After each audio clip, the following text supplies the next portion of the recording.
Hatırsko skalegacha, a studentcha arцевича, Hatırsko яха Апсо университетах имеется зеги.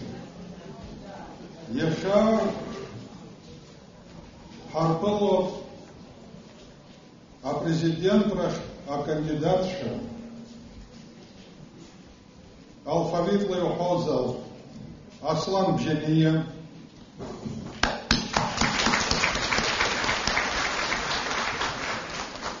Леонид Запшва,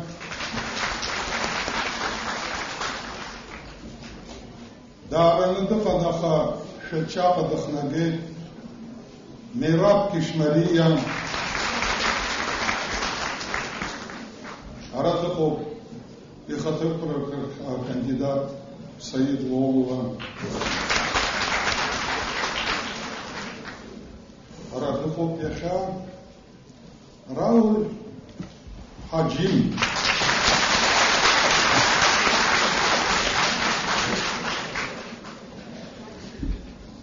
Харах коллектива Зыхан Арталах Рапай, Ичедо, Атыпа Аныркалов, Избанза, Ялархло, а президент Хараха университет Апцара, и напоршили, а университет Апцаю и функции по наигдзело. Уприятон Хара Дара Халшломхол, абриопроцесс, и сымшевш. Актяра повзегащу, а кандидат Шизеги, и Илых Хамазом, Кошрала, Патула, Ламышла, Хазневы, абри Ахтызду, Изаам Танупин, Алхрафа, Сгуяна Год, Ибзенги, Апсвары Шацанако, имя Паготхам, Дасу, Ибжи Алырхой, Абжи Тарам.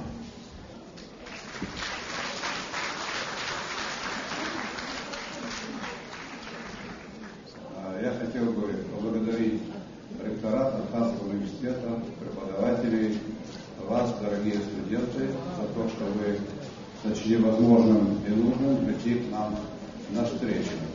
Я, наверное, немножко волнуюсь, потому как мне не доводилось встречаться с такой многочисленной, образованной аудиторией. Поэтому заранее приношу свои извинения за некоторые, может быть, оговорки и ошибки. Вы знаете о том, что через неделю, в следующее воскресенье, у нас пройдут внеочередные выборы президента Республики Абхазия в соответствии с нашей Конституцией, в соответствии с нашими законами. Выборы должны были пройти в 2016 году, но после известных майских событий мы встали перед этим днем. А в рамках этой встречи, одной встречи, мне сложно будет обсудить все вопросы, все проблемы, которые волнуют нашу общественность, в том числе наше студенчество. Я остановлюсь на нескольких из них, постараюсь их обозначить и рассказать вам о том, как я и моя команда видим решение этих проблем. Первое. Мы все без исключения кандидаты, часто говорим, и это является абсолютной истиной, о том, что наш народ в последнее время, наш этнос оказался разделенным в силу разных причин, и социально-экономических, и политических. К сожалению, это так, и майские события тому доказательства. Эта проблема требует очень серьезного изучения, требует системного и постоянного подхода. Я и моя команда намерены в этом плане сделать первые шаги. В чем они будут заключаться? Первое. Мы считаем необходимым и очень важным вести постоянный системный диалог со всеми политическими партиями и движениями, со всеми лидерами политических партий и движений и со всеми представителями этнических групп. Власть, руководство страны должны знать, чем живет народ, какие он испытывает проблемы, и мнение народа в определении вектора развития должно быть доминирующим и главным. Второй шаг, который мы намерены осуществить, если случится так, что я буду избран в качестве президента Республики Абхазия, это пригласить в новое правительство, которое будет формироваться, представителей других штабов. Это соответствует не только моему видению, это соответствует видению моей команды. В каждом из штабов есть люди, которые себя зарекомендовали достойным образом. Это грамотные, честные управленцы.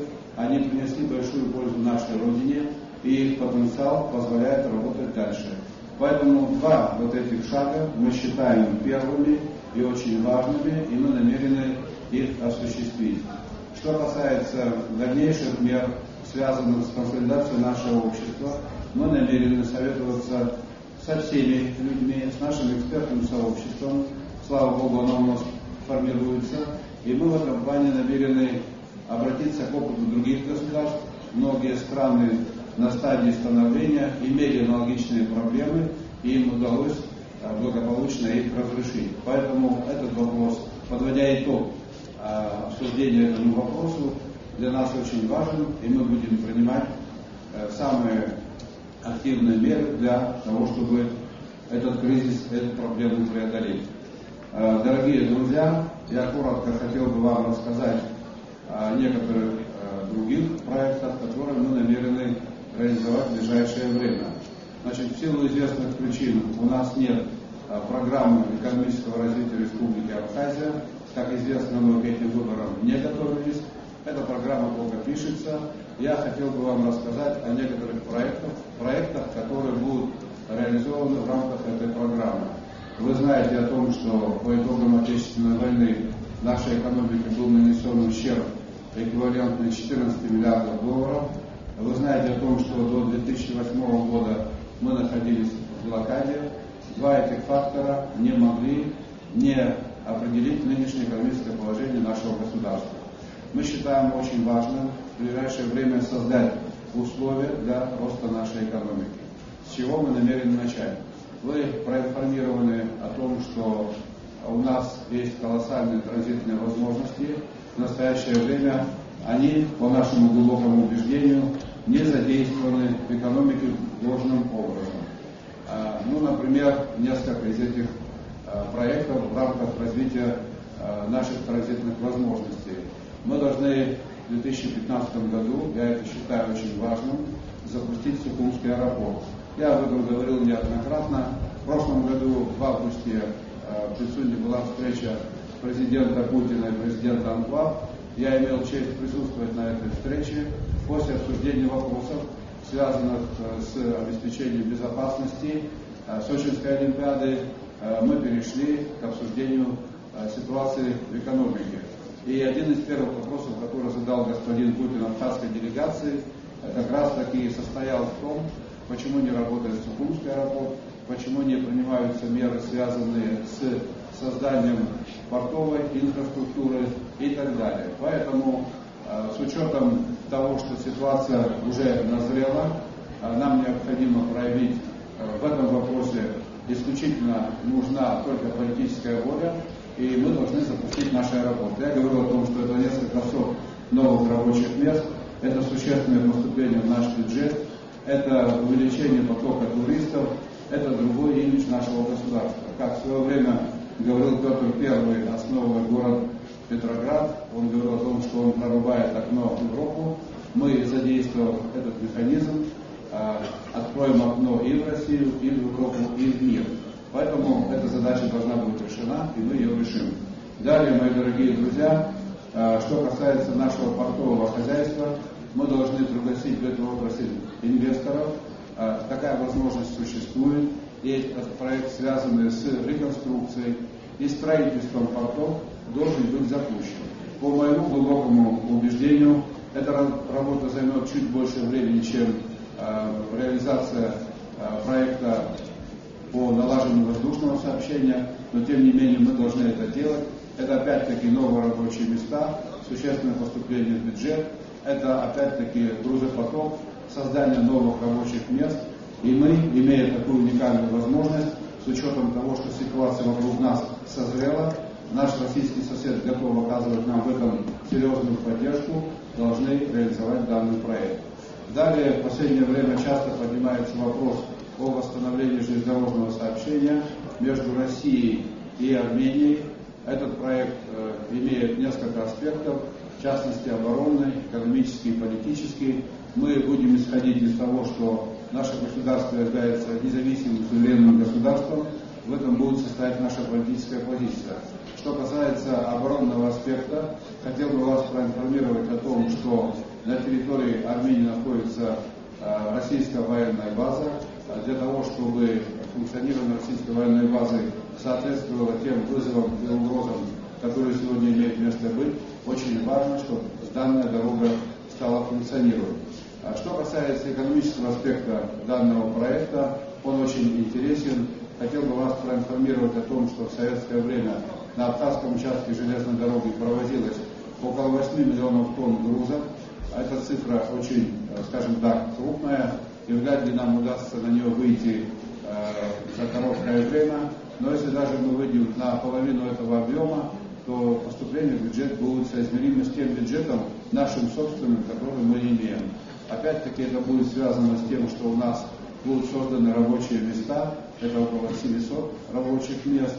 И самое главное, на мой взгляд, у нас будет возможность восстановить железнодорожную инфраструктуру. Вы знаете о том, что большая часть наших железнодорожных вокзалов – это шедевры архитектуры, потихонечку они разрушаются, у нас нет возможности для их восстановления, поэтому данный проект мы считаем очень полезным и будем содействовать его реализации. Будут, конечно, какие-то трудности, я в этом не сомневаюсь, будут силы, которые будут нам препятствовать в этом, но я и моя команда считаем возможным и необходимым реализовать данный проект.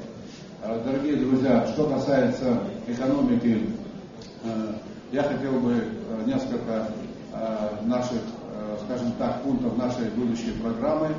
В рамках развития, в рамках этой программы мы намерены создать или агентство, или службу в рамках какого-либо министерства по привлечению инвестиций.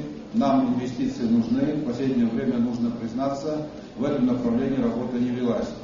Хотел бы вас проинформировать и в качестве примера рассказать вам о том, что привлечение инвестиций в экономику – это нормальный механизм. Соответствующий закон в этом году был принят.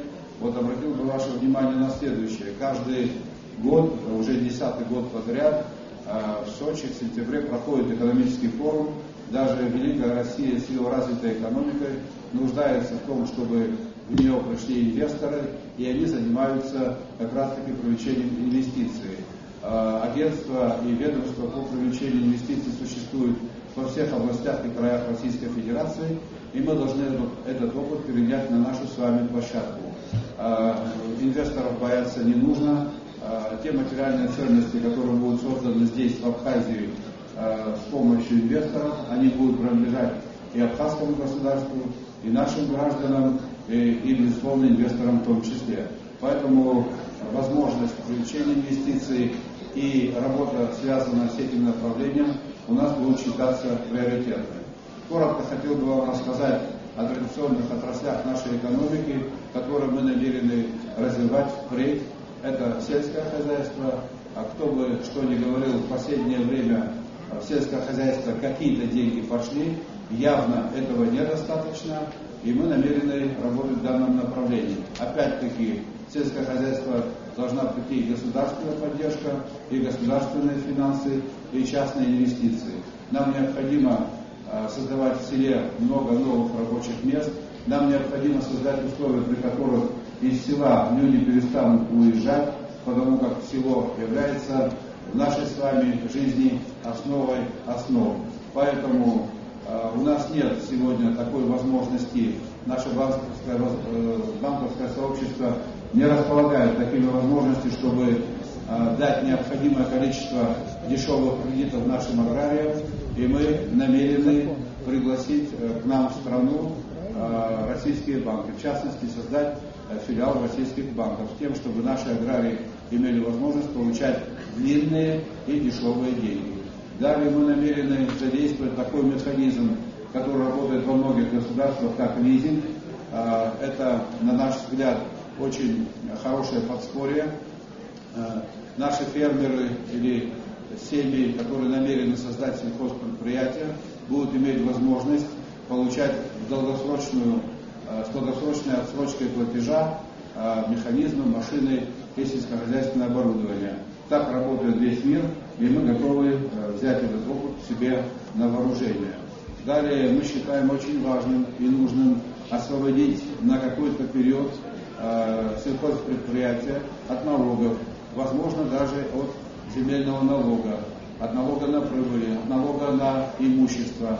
Необходимо создать условия, при которых наши аграрии на первом этапе будут получать электроэнергию по льготным ценам. Мы далее намерены в какой-то степени воссоздать сеть заградительных контор, которая была у нас в советское время, может быть не в таком объеме, но необходимо этот механизм внедрять в нашу экономику. Вот такие первоочередные меры мы намерены предпринять в области сельского хозяйства. Дорогие друзья, я говорил и хочу еще раз вам сказать, это только часть нашей экономической программы. Что касается туристической отрасли, здесь тоже дела обстоят не так, как должно было быть. Старшее поколение присутствующих помнят, когда к нам в Абхазию приезжали туристы круглый год, когда в наши порты заходили круизные корабли и единовременно сходили на берег несколько тысяч отдыхающих. Это создавало такую праздничную атмосферу, оживался город, оживалась торговля, оживалась экономика. Нам необходимо эти страницы вспомнить и в некотором смысле вернуть те добрые времена, которые были. Вы знаете о том, что наши здравницы, большая часть из них, они устарели, большая часть требует капитального ремонта, и мы намерены опять-таки с помощью частных инвестиций в большей степени реанимировать эту отрасль. К счастью, у нас есть уроженцы Абхазии, которые проживают за пределами Абхазии. Это, в общем-то, состоявшиеся известные бизнесмены, и мы обязательно в этом аспекте задействуем их возможности. Нам необходимо развивать такие виды туризма, как экологический туризм, этнический туризм. У нас огромное количество памятников архитектуры, памятников древнего христианства, и мы можем развивать далее такие паломнические маршруты. Все это требует анализа, требует современного и очень прогрессивного подхода. Вот эти проекты, которые, как я говорил, аэропорт, порт, железная дорога, вне всякого сомнения будут содействовать развитию отрасли туризма. Далее еще одна особенность. У нас ни в каком виде практически не используется наш горный кластер. У нас нет ни одного горнолыжного туризма, туристического объекта. У нас практически нет ни одной гостиницы в горах. Это тоже не является хорошим примером, и нам необходимо в этом направлении наращивать усилия. Безусловно, вне всякого сомнения, самым главным в реализации всех этих проектов является сохранение нашей флоры и фауны, нашей уникальной экологической системы. Это требование будет определяющим, все остальное будет второстепенным.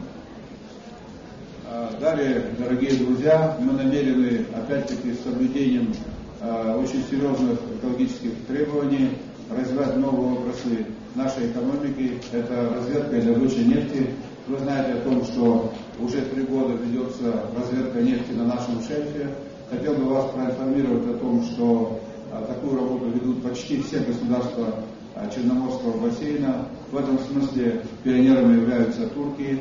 И вот мы, подписав контракт с российской компанией «Роснефть», приступили к этой работе. Разведка займет около 7, может быть даже 10 лет, и эти работы должны быть осуществлены, опять-таки, с соблюдением строжайших мер экологической безопасности. Вот сегодня на это время уже наш бюджет получил более 200 миллионов рублей в виде платежей. Далее в этом году был подписан контракт еще одной российской компанией. Вы знаете о том, что в Гальском районе Республики Абхазия в советское время было прорублено несколько нефтяных скважин. Они нуждаются в капитальном ремонте, они будут законсервированы, соответствующая работа ведется. И не исключено, что мы в ближайшие 3-5 лет на этом участке начнем добычи нефти. Опять-таки, это очень большое количество рабочих мест, это другая экономика, и мы намерены с соблюдением наших интересов, мер экологической безопасности давать зеленый свет этим отраслям. Дорогие друзья, в рамках этой встречи, наверное, сложно будет нам обсудить все вопросы. Я знаю, что есть серьезные претензии к работе государственных органов управления и власти, и мы намерены, безусловно, учитывать и требования, и пожелания наших граждан. Но, на мой взгляд, нам необходимо создать условия, при которых власть будет открытой и прозрачной. Мы должны задействовать такие механизмы, как общественный контроль над деятельностью министерств и ведомств. Такие механизмы работают во многих государствах, и они очень эффективны в плане контроля над деятельностью власти в целом. И мы, без всякого сомнения, этот опыт будем перенимать на нашу с вами общую площадку. Дорогие друзья, я хотел бы очень коротко рассказать о таком вопросе, который, на наш взгляд, волнует нашу общественность. Это перспектива наших взаимоотношений с Российской Федерацией. В последнее время ходит очень много слухов о том, что якобы какие-то общественные силы, политические силы намерены подписать договор, в соответствии с которым Абхазия может войти в состав Российской Федерации. Хотел бы вас проинформировать. Я не знаю какую политическую партию или силу, которая намерена действовать таким образом. Речь идет только о том, чтобы усилить интеграционные процессы. А в чем их необходимость? Почему мы вдруг решили действовать в таком ключе? Вы знаете о тех процессах, которые происходят вокруг нас. На протяжении последних 2 лет очень серьезные деструктивные процессы были во многих государствах Северной Африки. В прошлом году была очень сложная ситуация в Турции. В этом году был государственный переворот на Украине. Там началась гражданская война. В июне текущего года Грузия подписала соглашение об установлении ассоциированных отношений с Европейским Союзом. Все эти процессы таят в себе определенные угрозы для нас с вами. Поэтому нам необходимо на ранних стадиях принять меры по адекватному реагированию. В связи с этим мы должны подписать новый межгосударственный договор с Российской Федерацией. В рамках этого договора я полагаю, что нам необходимо создать общую территорию обороны и безопасности. Что это значит? Это значит о том, что мы должны создать коллективные вооруженные силы. Это какой-то аналог войск НАТО, в которых будут служить солдаты и офицеры Министерства обороны Республики Абхазия. Коллективные вооруженные силы будут реагировать адекватно на внешние угрозы. Понятно, что солдаты и офицеры, которые будут служить в этих силах, будут получать такую же заработную плату, как солдаты и офицеры российской армии. В отношении них будет распространяться такой же социальный пакет. Но эта мера, на наш взгляд, она назрела и необходима. Далее, в рамках интеграционных процессов мы должны в известной степени унифицировать наши национальные правовые системы. В этом назрела тоже необходимость. И мы считаем эту работу очень важной и будем ее проводить. И еще один аспект, который мы должны учесть в рамках интеграционных процессов, это режим работы государственной границы между Республикой Абхазия и Российской Федерацией. Вы знаете о том, что там постоянно какие-то проблемы возникают по отношению и к гражданам Абхазии, и к гражданам России. Очень сложно, комфортно эту границу пересечь, какие-то пробки, какие-то поборы. Мы считаем, что на этой границе представлено слишком много контрольных органов, их количество необходимо сократить и создать условия, при которых наши граждане могли бы беспрепятственно пересекать эту границу. И то же самое должно быть сделано в отношении граждан России, которые хотят к нам приехать по личным делам, на отдых и так далее. Дорогие друзья, дорогие преподаватели, уважаемый Олег Алексеевич, вот так вот коротко мы видим первоочередные шаги и главные задачи, которые нам необходимо будет решать в случае, если я и моя команда окажутся людьми, в компетенцию которых эти вопросы будут входить. Дорогие друзья, уважаемый Олег Алексеевич, на самом деле очень важный момент сегодня. Уважаемый профессор-преподавательский состав, уважаемые мои коллеги, кандидаты в президенты и кандидаты в вице-президенты, здесь практически все команды присутствуют. Как сказал Олег Алексеевич, следующий президент, а это произойдет скоро, является учредителем этого замечательного заведения. Здесь учатся наши дети, вся абхазская молодежь. Мы должны говорить, наверное, о сегодняшней ситуации, и все, что здесь происходит, мы видим на протяжении 22 лет. Наверное, эту ситуацию надо коренным образом изменять. Отношения всех нас, станем мы президентами, возглавим эту замечательную страну, но мы должны делать в первую очередь, как вы будете обучать нашу молодежь, как наша молодежь будет строить наше общество. По настроению, по тому, как идут дела, можно судить о нашей стране, также взаимно. Поэтому хотелось бы сказать, что наш АБУ, Абхазский государственный университет, здесь с желанием должны приезжать, лекции читать, а работники, в первую очередь, должны чувствовать, что они у себя в стране, что они, извиняюсь, что так говорю, что вы нам нужны, нашему обществу. Заработные платы, я не хочу вдаваться в подробности, нашу предвыборную кампанию, вы знаете, и наши проекты, и то, что мы мыслим, то, что мы будем делать, главное в наших сердцах должно спокойствие. Наша молодежь должна учиться. Наша молодежь должна иметь все условия. Мы видим, в каком состоянии наш Абхазский государственный университет. Каждый приходящий руководитель, правительство, ничего не делается, трудно сказать, но надо уже, наверное, многое изменить. Это наше лицо. Поэтому мы должны повернуться. Здесь и зарплата, здесь и транспорт, здесь и отношение друг к другу. Сегодня опять очередной раз 4-е выборы за 20 лет. Наверное, нам всем стоит задуматься, это должны быть последние выборы, когда мы идем врозь, когда мы делим свой народ. На самом деле мы одни граждане, независимо от национальности, религии. Мы живем в Абхазии, мы должны быть едины. На самом деле, все команды и все кандидаты, мы должны так сделать, чтобы наш народ больше никто не разобщал. После выборов надо разграничить полномочия. Ну а самое главное, находясь здесь, в АБУ, хотелось бы сказать, чтобы наши дети не уезжали учиться за пределами. Это дорогое удовольствие для родителей, для государства. А вообще, если говорить по-человечески, как отец, как многодетный, наши дети должны быть поблизости к нам. Здесь шикарные условия, здесь шикарный профессорско-преподавательский состав. Надо, если что-то не хватает, многое не хватает, вы не жалуйтесь, вы не говорите, просто исполняйте свой долг. Поэтому мы должны просто лицом повернуться и относиться как к себе, к нашему АБУ. Но на личном авторитете Олегу Алексеевичу, уважаемого человека, вас всех здесь присутствующих, сколько можно это все тянуть?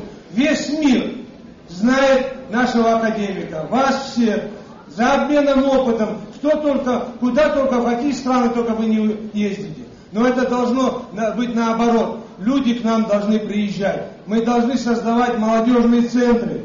Все это, что мы видим, многое делается. Надо все это изменить. Мы должны построить культурные центры, молодежные центры, общежития, вся инфраструктура, я не хочу об этом говорить, спортивные дворцы, залы, все это должно соответствовать, чтобы весь мир, вся молодежь сюда ехала, а у нас все природные климатические условия.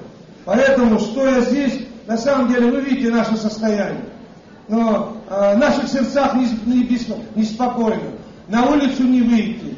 Ночное время, дневное время. Мы все на дорогах. Мы должны в первую очередь навести порядок. Дисциплина должна быть у нас в стране. А я вас уверяю, дисциплина будет, порядок будет. Мы все будем вовремя приходить и на лекции, и учиться, и каждый будет доволен своей жизнью. Знаете, у меня какая мечта? Чтобы каждому человеку, живущему в Абхазии, чтобы он жил достойно.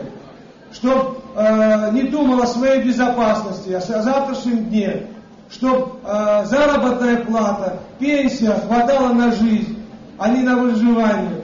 Чтобы любому человеку, который приезжает к нам, чтобы было комфортно, безопасно. Посмотрите, что вокруг нас происходит. Мы в состоянии все это изменить только вместе. Только в одну точку мы должны бить. На поднятие жизненного уровня нашего населения, нашего народа и всех нас. Мы должны слышать друг друга. Спасибо. Мы на первое место выводим реформирование функционирования системы государственной власти. Говоря об этом, мы имеем в виду, прежде всего, обеспечить полноценное разделение властей, с одной стороны, с другой стороны, делегировать часть властных полномочий сверху вниз, то есть обеспечить самостоятельность функционирования органов местной власти, обеспечить функционирование на должном уровне правоохранительных органов, функционирование налоговых органов, всех тех ключевых элементов, которые образуют понятие государственная власть. Не менее приоритетным мы считаем реформирование нашего народного хозяйства, выделяя два ключевых направления в экономике, это сельское хозяйство и туризм. Не менее важным мы считаем приведение в надлежащий вид, а вернее создание с нуля практически нашей банковской системы, чтобы обеспечить конкуренцию в этой сфере финансовых услуг. Также мы считаем необходимым срочно проводить реформу здравоохранения. Необходимо принимать закон о здравоохранении, который бы регулировал отношения в этой области. Не менее острая проблема стоит система социального обеспечения. Это пенсии, выплаты, пособия. Все это надо приводить в порядок, привязывать к реальной жизни, подтягивать минимальный размер пенсии к минимальному прожиточному минимуму на первоначальных порах. Также мы особое внимание уделяем проблемам экологии, развитию абхазского языка, культуры. Отдельно, пользуясь случаем нахождения в этой аудитории, хотел бы выделить проблемы нашего образования. У нас есть четкий дисбаланс между городскими и сельскими школами. Есть острая проблема оснащения учебниками. Есть острая проблема материально-технического оснащения. Есть нехватка кадров, особенно в сельских школах. Отчасти некоторые предметы просто выпадают из образовательной программы, и выпускник со средним образованием просто не имеет представления о тех или иных предметах. И я думаю, у такого выпускника будут возникать сложности при поступлении в ВУЗ, как минимум такого рода. Что касается нашего флагмана, нашей визитной карточки нашего университета, мы выводим на одну из первых мест проблему материально-технического оснащения, проблему заработной платы. Те размеры, которые существуют сегодня, я считаю, что унизительны для преподавателей, где зарплата варьируется от 5 до 10 тысяч рублей. С таким размером оплачивать нелегкий труд преподавателя, я считаю, что мы не можем себе позволить такую вольность. Мы обязаны обеспечить достойной зарплатой 430 человек. Наш главный потенциал нашей страны, кузницу наших кадров. И мы будем принимать все необходимые меры для того, чтобы акцент сместить в этом направлении. Также считаем необходимо параллельно развивать систему комплексного точечного финансирования тех или иных кафедр, выделять правительственные и неправительственные гранты на проведение исследований как прикладных, так и фундаментальных. Не менее важной проблемой стоит сегодня проблема подписания соглашения между Российской Федерацией и правительством Абхазии о признании дипломов. По сей день официально наши дипломы не признаются. С 2012 года это соглашение блуждает по коридорам. Было большой проблемой даже найти текст этого соглашения, проект этого соглашения, работу над которым начали 16 апреля этого года, но в связи с сложной политической обстановкой, наверное, работу эту уже бросили. Хотя проблема острая, объясню почему. Не потому, что мы хотим, чтобы наши выпускники уезжали в Россию работать. Нет, наоборот. Мы хотим, чтобы российские абитуриенты учились в нашем вузе. Сделать университет доходным, чтобы университет мог сам зарабатывать деньги, предоставляя платные услуги по обучению на тех или иных факультетах. У нас есть уникальные кафедры субтропического хозяйства, где очень специфическое исследование в российских вузах, не во всех такое есть, и наш уникальный опыт накопленный, он может пригодиться, в том числе и для обучения студентов и аспирантов.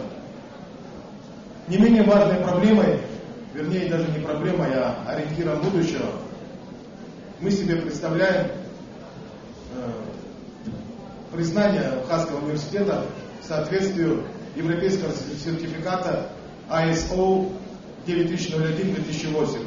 Это в 2000 году правительство 12 европейских стран подписали соглашение о сертификации вузов и о их признании. Я уверен, что эту планку мы должны взять. Может быть не завтра, может быть не через год, но мы должны полноценно войти в международное учебное сообщество. Мы не видим в этом преград. Никто не узнал бы, что есть деревня Оксфорд, или Кембридж, или есть Сорбонна, если бы не знаменитые университеты. Качество образования, на мой взгляд, не зависит от известности вуза.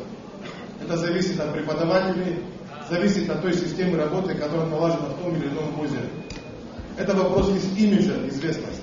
И именно государство должно увеличить имидж нашего университета. Это один из путей признания Абхазии. Сделать наш университет известным всему миру. Как бы ни громко это звучало, эту планку, этот барьер надо будет тоже брать. И в заключение я хотел бы обратиться к уважаемым кандидатам в президенты, обозначив гражданскую позицию. Сегодня наше общество стоит на пороге определенных трудностей. И хотелось бы, чтобы вы проявили благоразумие и мудрость, с честью эти трудности преодолеть. Спасибо всем.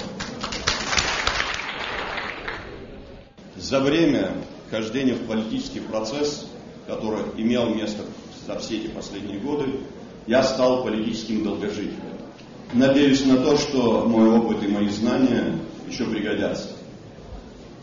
Что касается здесь уже озвученных позиций, у нас в большинстве своем все программы, по-моему, схожи, как у близнецов, братьев, единое лицо. Но есть отличия, и отличия существенные.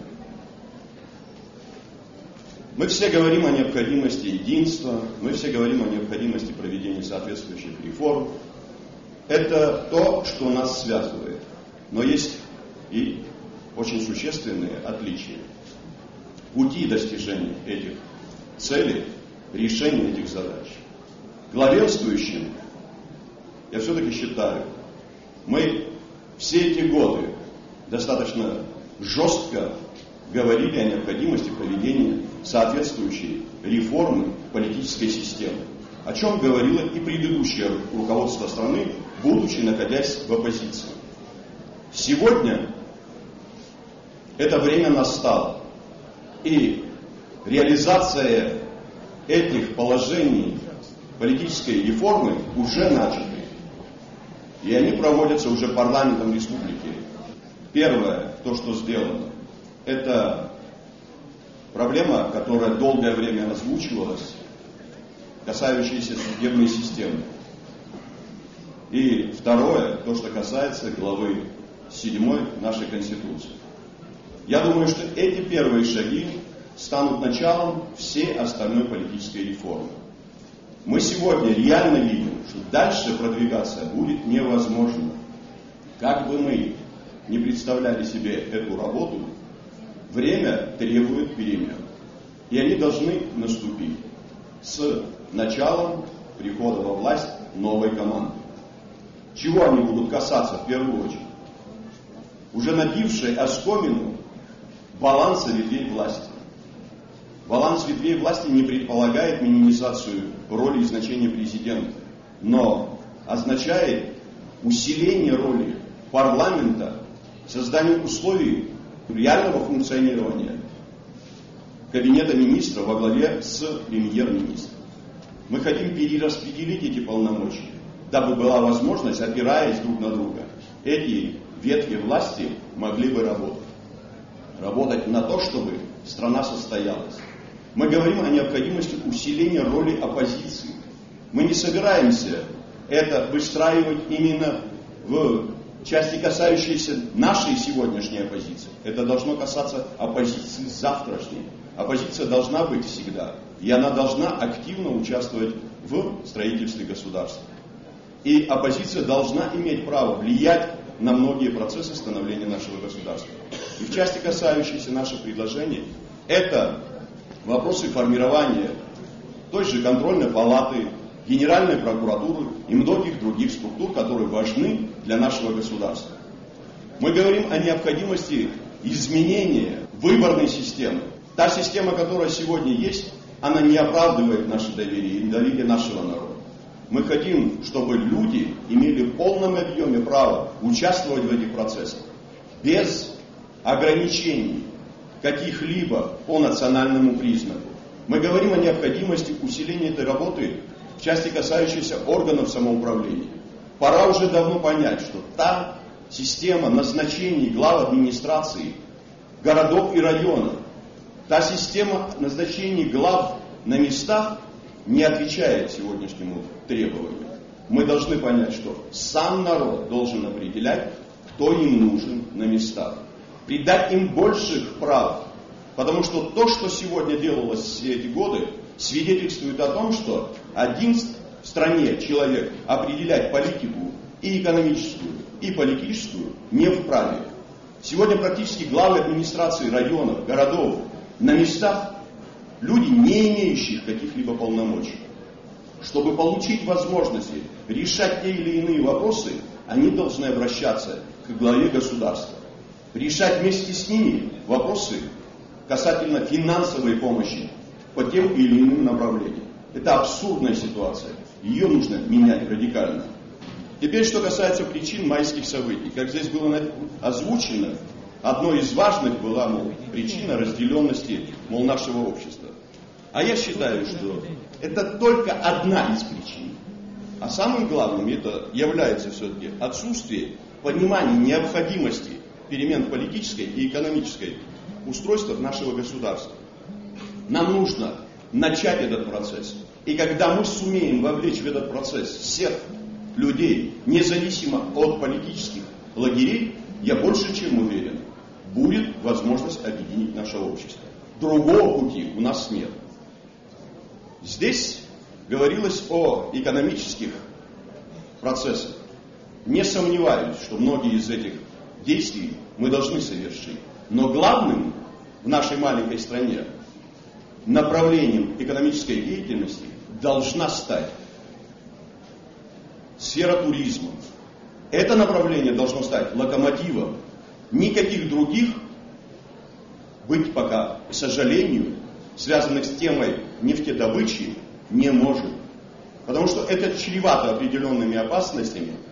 Мы в своей истории много пережили. И не хватало еще нам из-за этой проблемы продолжать входить в соответствующие конфликты с достаточно сильными государствами. Прецедентов тому очень много. Как обращаются с государствами по этой тематике? К сожалению, есть на то хорошие, в кавычках, примеры отношения государств больших к проблеме получения такого возможного нефтедобывания в той или иной стране. Ирак тому свидетельство.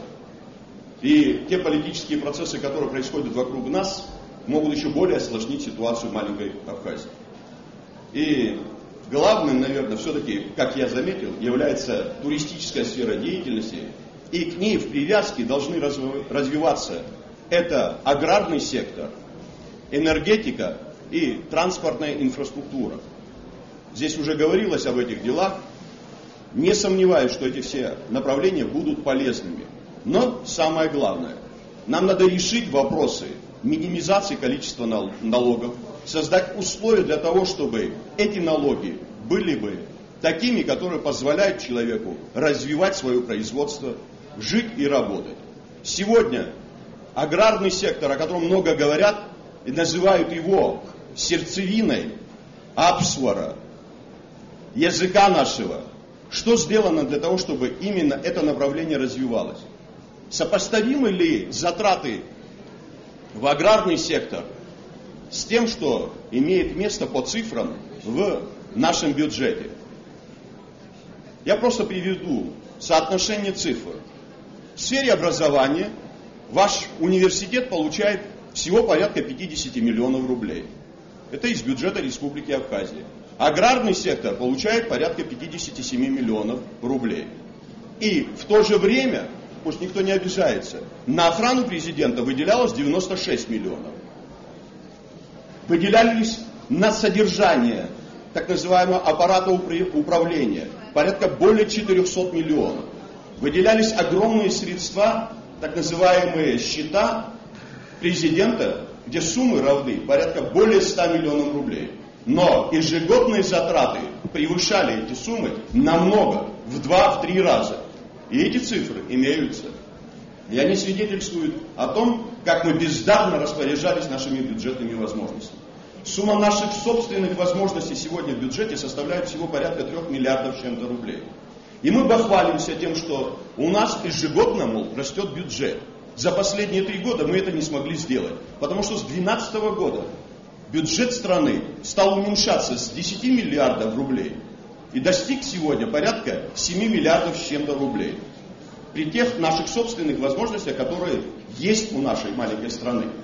И сегодня при правильном контроле и учете сумма собственных возможностей могла бы достичь порядка 10 миллиардов рублей. Вот тогда можно было бы говорить о повышении пенсий, о которых вообще стыдно говорить, о повышении заработной платы нашим педагогам, нашим лекторам и другим сферам деятельности.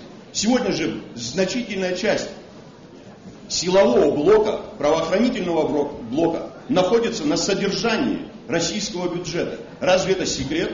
Разве секрет то, что образовательная система, культура, здравоохранение находятся на содержании российского бюджета? Так должно было быть. Или мы должны были рассчитывать на свои собственные возможности? И сегодня нужно коренным образом, учитывая, используя ту помощь, которую нам дает Российская Федерация, выстраивать свое деятельное отношение к этим процессам. Мы должны развивать свою экономику. Мы должны создавать условия для того, чтобы страна поднималась бы с колен. Мы много говорим о том, что сделано то-то, сделано это. Никто не отрицает этого всего. Но мы действительно должны реально начать процесс экономического развития нашего государства. Вот если посмотреть за последние годы, соотношение роста нашего ВВП, ежегодно наш объем ВВП вырастает порядка на 60%. На душу населения это составляет порядка $3000. Кто почувствовал это на себе? Каким образом? Это же все цифры надутые, ничем не обоснованные. Так мы не можем продолжать строить маленькое абхазское государство. Поэтому следует понять, что дальше такими темпами, такими представлениями о развитии государства строить молодое абхазское государство невозможно. Надо коренным образом менять свое отношение ко всем этим процессам. Здесь говорилось о роли России, об отношении России к Абхазии. Эти отношения могут измениться, господа. И изменятся они очень скоро, если мы не проявим очень достаточно жесткое отношение, рачительное отношение к использованию этих средств. Время политических деятелей России, я никого не пугаю, это говорят самой российской политике, может поменяться. И поэтому нам надо очень активно заниматься процессами выстраивания этих отношений и показать, что мы способны на многое. Что касается непосредственно тех вопросов, которые касаются якобы положительного в добыче нефти и тех сумм, о которых говорят, что поступили они в бюджет страны 200 миллионов. Я как депутат парламента не видел в парламенте, куда эти суммы были направлены. Я не знаю об этом. А вы, по идее, должны знать. Мы формируем, мы утверждаем расходную и доходную часть бюджета страны. И эти 200 миллионов никак не попали в парламент. Они никак не сказались на ситуации жизни Гудаутского района, там, где как раз таки производятся все эти работы. Гудаутский район, который мог бы быть сегодня совершенно другим, отличительным по своему состоянию сегодня нищенствует.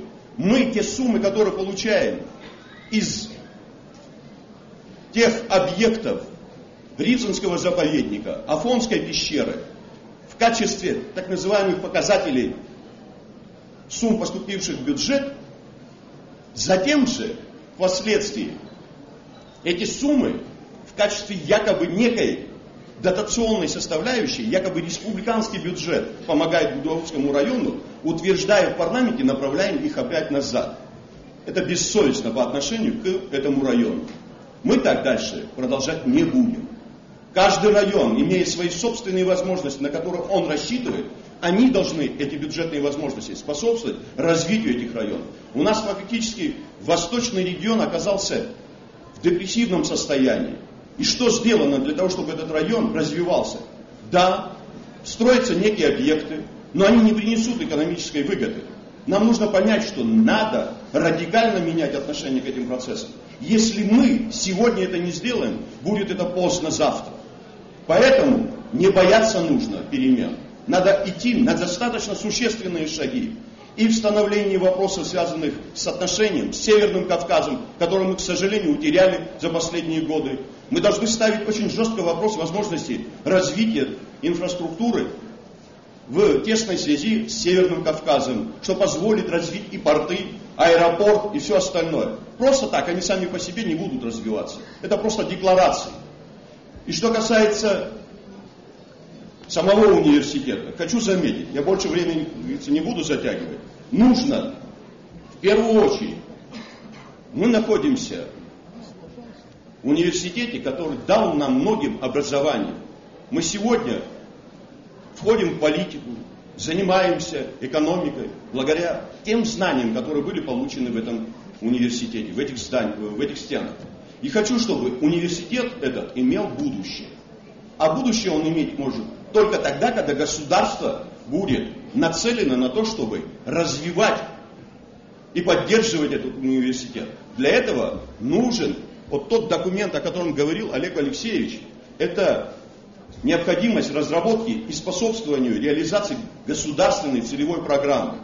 Программа, которая позволит совершенно по-другому взглянуть на университет, на его возможности, на возможности научно-преподавательского состава, на молодых абитуриентов, на молодых наших студентов, людей, идущих в науку. А просто так ничего не делается. Сегодня я приводил уже здесь один раз пример, каким образом нельзя делать то, что делалось за последние годы.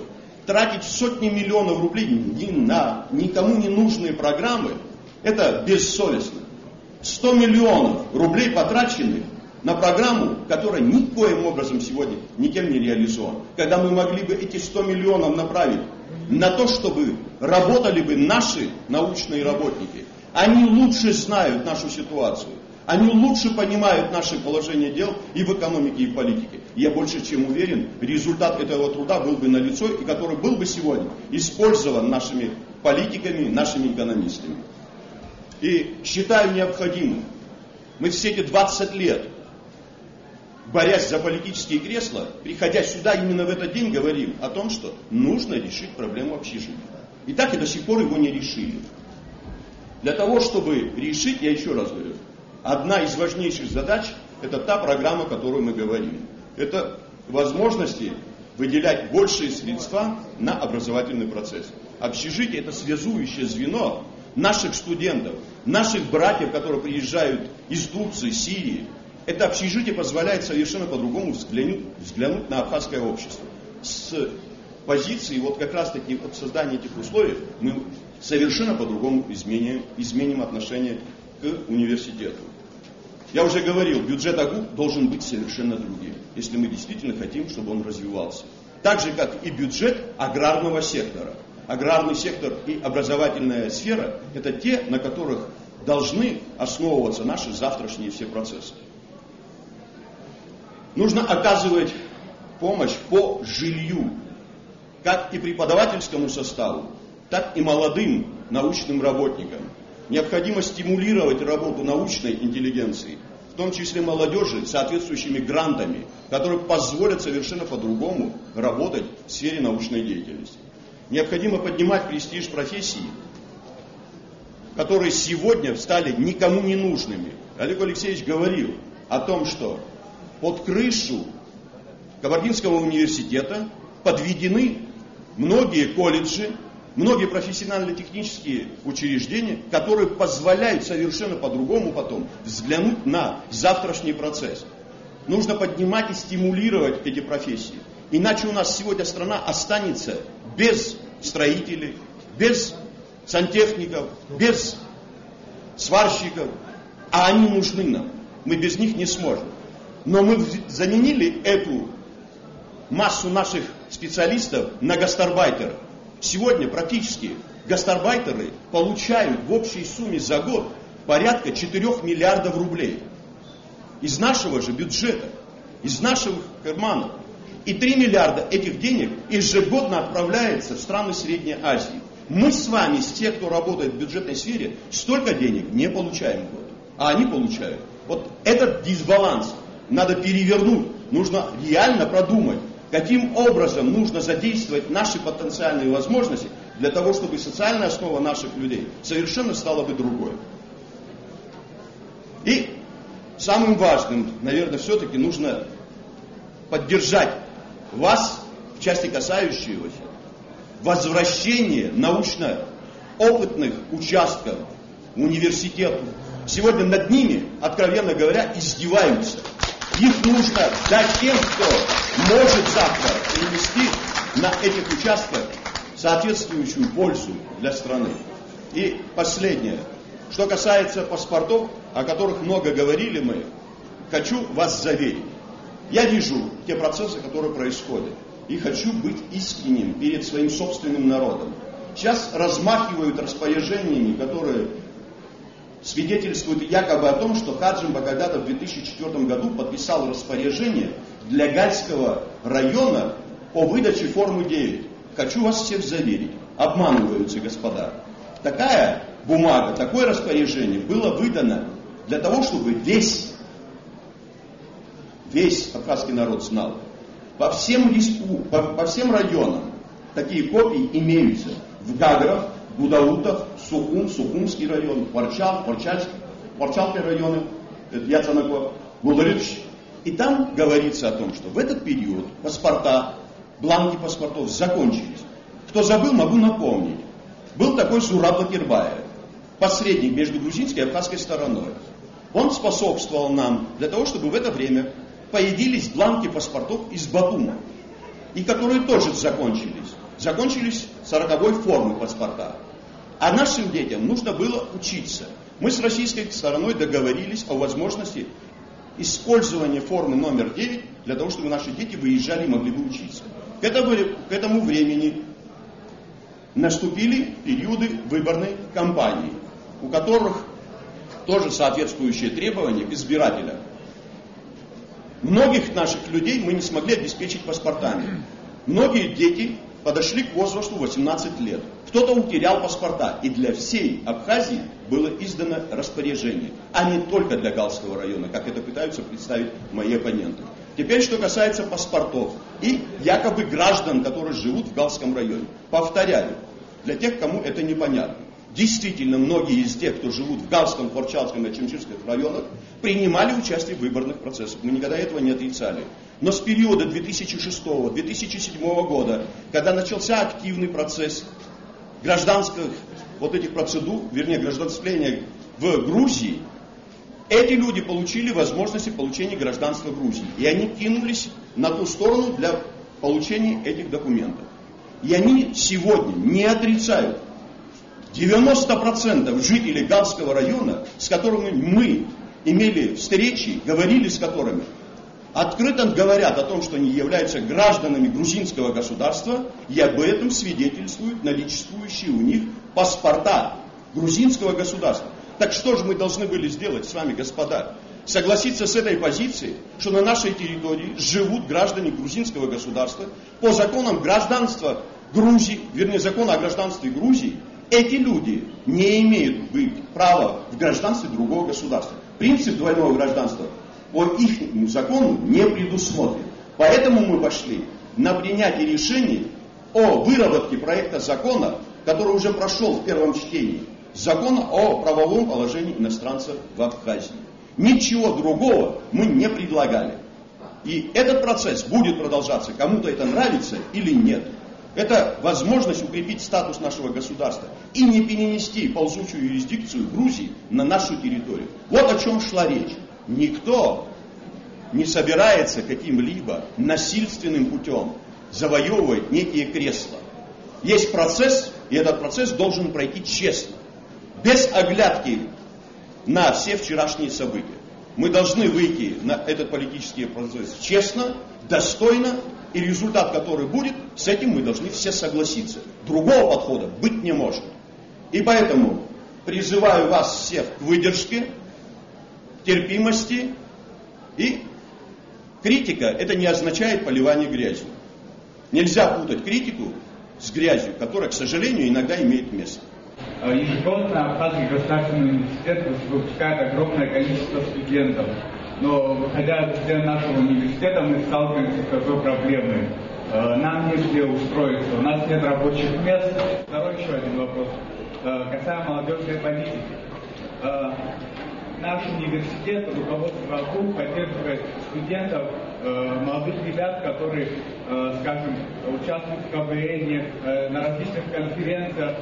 Как вы считаете, не пора ли уже правительству поддержать нас? Если это так, то возможно ли создание какого-либо молодежного центра, где молодежь могла бы собираться и обсуждать проблемы?